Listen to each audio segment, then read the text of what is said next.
Hey everybody, Michael Snyder, California Weather Watch. Today is February 2nd. Happy Groundhog Day to everybody out there. The groundhog did not see a shadow, so expect an early spring out there. That's if you believe a groundhog anyway.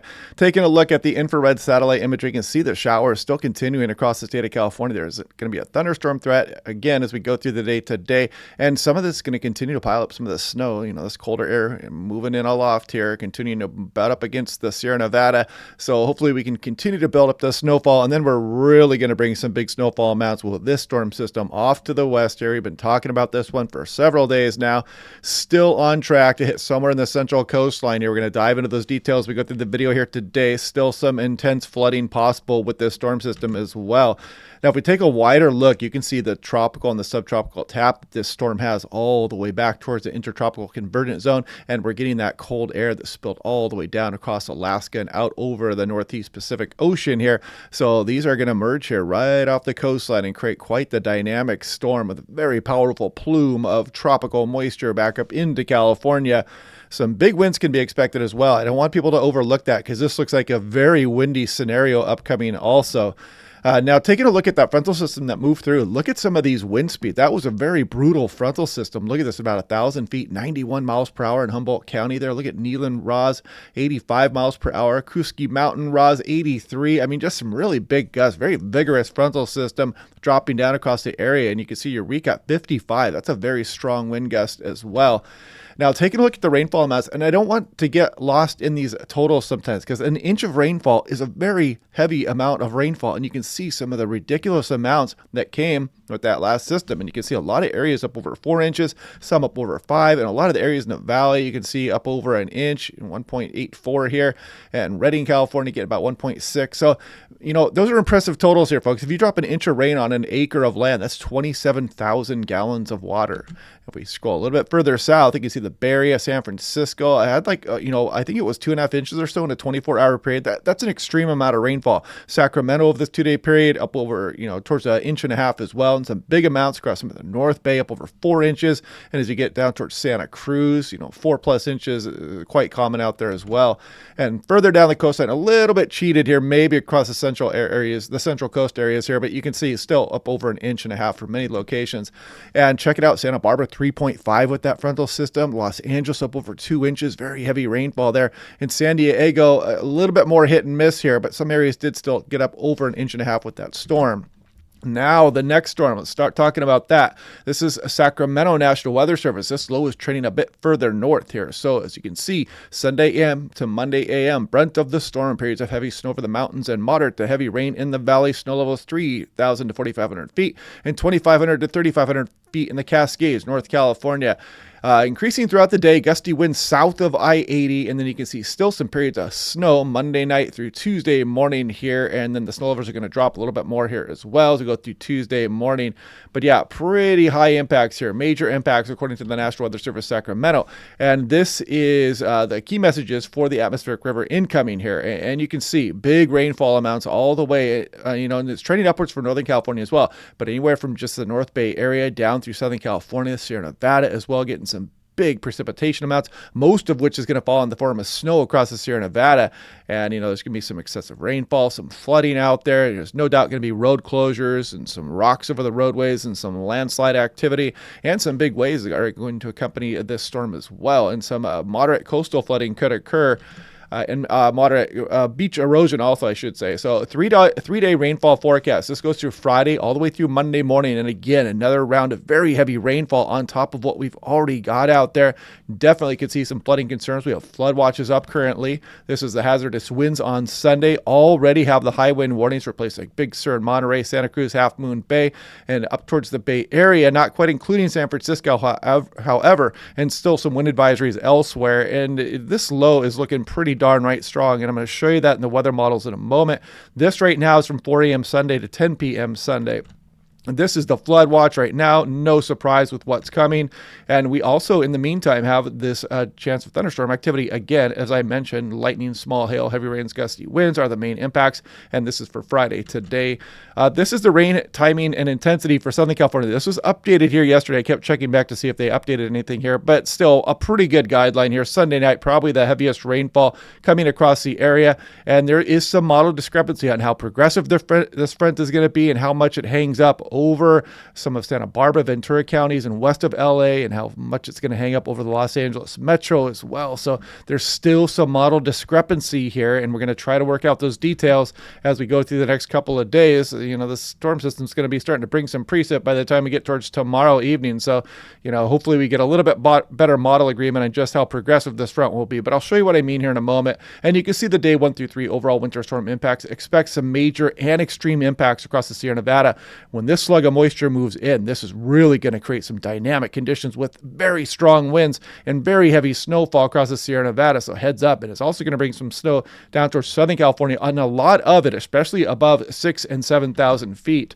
Now, looking at what's going on currently, I just want to kind of show you the shower activity as we go through the day today. This is about 4 p.m. And you can see we're going to still be piling up snow kind of locally there across from the Sierra Nevada. Thunderstorm threat is probably going to extend even a little bit into Saturday. And then you can see the initial stages of that next storm coming. More on that here in a moment.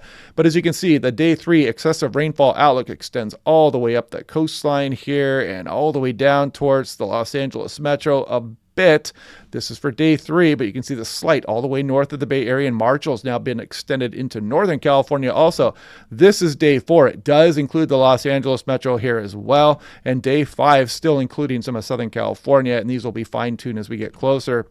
Right now, I think we're going to stay at moderate because the frontal system is showing a little bit of life of staying a bit more progressive and not hanging up just as much as what was showing yesterday. That can still change, but that's a good thing.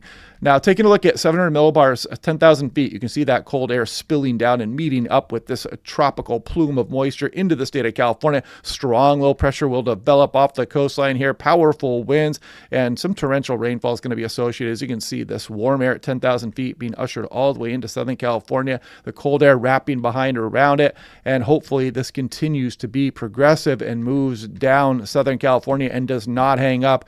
You know what's going to happen if this hangs up. Then you're dealing with that catastrophic and really life-threatening flooding.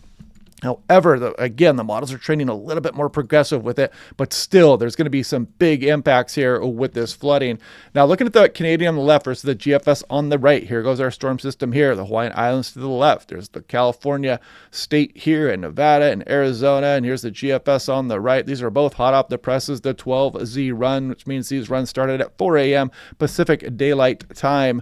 Now, taking a look here, you can see this next storm system rolling in here, and we're getting better model agreement actually, and you can see the low pressure on both models now emerging a bit more north, and you can see the GFS still a bit more deep. Look at this 988 millibar low, power packed gradient. I mean, look at this 4, 8, 12, 16, 20, 24 millibars, even more from the center of that low down towards the Los Angeles metro. Just an intense pressure gradient. Strong winds will accompany this. And then you can see that atmospheric river really get ramped up here as we go through the day. Sunday, the Canadian is further north with it. And by the time we get to Sunday afternoon, the GFS already has us blasting the transverse ranges here and down towards the Los Angeles metro as we go through Sunday night. Slow moving, but you can kind of see it is still progressive there. Just might be enough to keep us from the catastrophic flooding.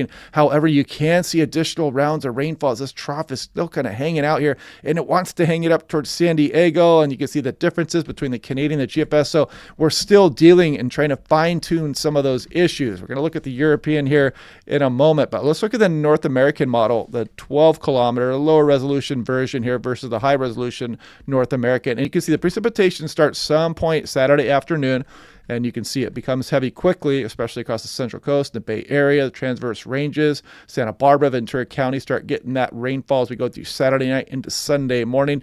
And then you can see clearly this 996 millibar low, again, a power packed gradient, strong winds up and down the coastline, and then that moves in. And look what the North American model is doing. It's not only got this atmospheric river, but it's got this secondary low development. I'm not really seeing any kind of strong low develop on the GFS or the Canadian or the European. So right now, kind of throwing this out, even though their troughing is kind of hanging out, this would be kind of devastating here. As you can see, we're moving through 3-hour chunks with that atmospheric river maybe not moving too much and bouncing back and forth. But right now, I think the NAM is probably out to lunch a bit there.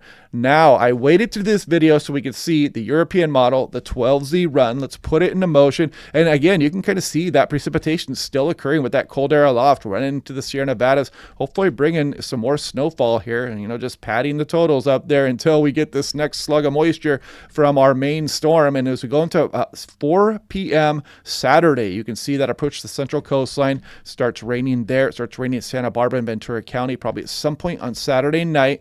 And then that precipitation becomes heavy there, Half Moon Bay, the Bay Area, San Francisco. And look at this low pressure center. The European is really getting going here. I mean, look at this 991, 990, 989 millibar low. You're talking about 23 millibars from Los Angeles up towards Point Arena. Just an incredible pressure gradient. And look at this very heavy rainfall occurring as we go on in through the day Sunday and just kind of pegging Ventura County, Santa Barbara, and hanging up a little bit west of the Los Angeles metro. Finally slides to the east a bit here with some torrential rainfall still ongoing as you go on in through Monday morning for the Los Angeles metro, moving down the coastline, trying to get towards San Diego again. And kind of slow moving here. So yeah, we're going to have to watch this really carefully here, folks. These are 1-hour chunks we're going through, but still, this is going to be dropping so much rainfall that we're going to be dealing with some pretty major flooding issues here. Will it be catastrophic or not? Still up in the air. But again, we're showing a little bit more progression here with that atmospheric river. However, you can kind of see that precip kind of hanging on into Tuesday here as we continue to bring some onshore, a little bit of cyclonic activity still hanging on as we go through the day Tuesday. And finally, that starts to kick off there.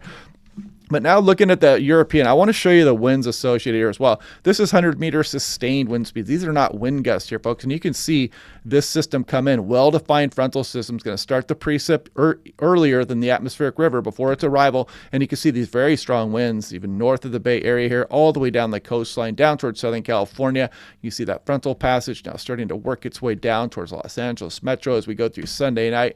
And Monday morning, that commute across some of the LA metro here towards San Diego is going to be a doozy again as that finally tries to push here, but you can see it hanging up a bit across some of Southern California. So still lots to work out here over the next few days. If we look at the national blend of models, in previous videos, I think I was accidentally calling this the North American model for some reason. I was misspeaking, but this is the national blend of models. Here's a combination of different models. It's kind of a high resolution look at things here. And this is 12-hour precipitation totals. So you can see as we go into Sunday morning, look at some of these 12-hour totals. They're just very heavy, and including Ventura and Santa Barbara County, the Transverse Ranges, Central Coast, all the way up north of the Bay Area, the Sierra Nevada just getting absolutely plastered with snow by the time we go into Sunday afternoon. And again, look at this just kind of moving down across Southern California. But if you notice something, look at this. As we scroll a little bit further off, it is a little bit more progressive here as we go on in towards the Monday time period. So we've got that working for us here, and we need it. You can't have this thing hanging up over the Los Angeles metro or some of the counties off to the west here, because it would be catastrophic and there would be loss of life. There'd be all kinds of nasty scenarios unfolding. It's going to be bad enough as it is, but if this thing hangs up for 6+ hours, 12+ hours over a given location, it will be catastrophic. So we need that to move off. I like to see extreme weather, but you don't want to see people losing their lives over it. Now looking at the European on the left versus itself yesterday afternoon. So this is 24-hour precipitation totals also. So we're going to get a look at what's going on here. You can see as we went from yesterday afternoon, actually, let's back this up a little bit here and let's go to yesterday morning, because you can see how the models changed a little bit here. Stronger low, further north track here on this morning's run versus that southerly track on yesterday morning's run. So it definitely higher impact storm for the Bay Area, Point Reyes, northbound, and it doesn't bring the heavier rain into Southern California quite as quickly, although then it does get going as we go through Sunday, obviously here. But you can see not quite as big totals here. It's more spread out, deeper low, further north here. And as we scroll off into the future a bit more, you can see the heavy rain's going to be there, but not the catastrophic stuff we were looking at as of yesterday morning. Now, if we continue to scroll on ahead here, I'm going at chunks, and you can kind of see how the precipitation cutting off a bit earlier. Also, signs of a little bit more of a progressive frontal system as we go on in through Monday into Tuesday. But then it wants to hang on a little bit longer here as well. So that might be a little bit of a wrench thrown into the system there. So we'll watch that closely, though, as we go through tonight. Also, we're going to do a live stream tonight, and we're going to talk about this, and we'll have new model information at that point as well. And another kicker here is we're going to have some very warm water off the coastline. This is just going to enhance any rainfall that does occur. It just adds a little bit of more energy to the system. Some of those lower level lapse rates and some of that convective available potential energy gets enhanced because of this warmer water. And I'm going to show you that here with the North American model here, the high resolution. And you can see today, in the meantime, we've got some this instability out there that's going to kick off some of those thunderstorms, keep that mountain snow going. Then you can see the system arrive here.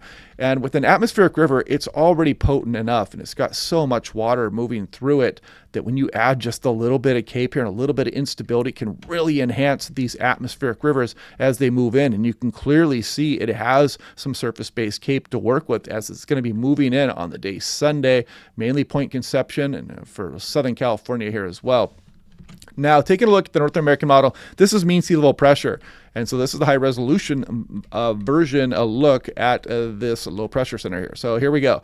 Now we start to go into the day Saturday, and you can see this low develop here, and look at this pressure gradient just really tighten up here. Now we're down to 999 millibars, and look at that pressure gradient. I mean, that's a potent gradient there, 8 millibars, very strong.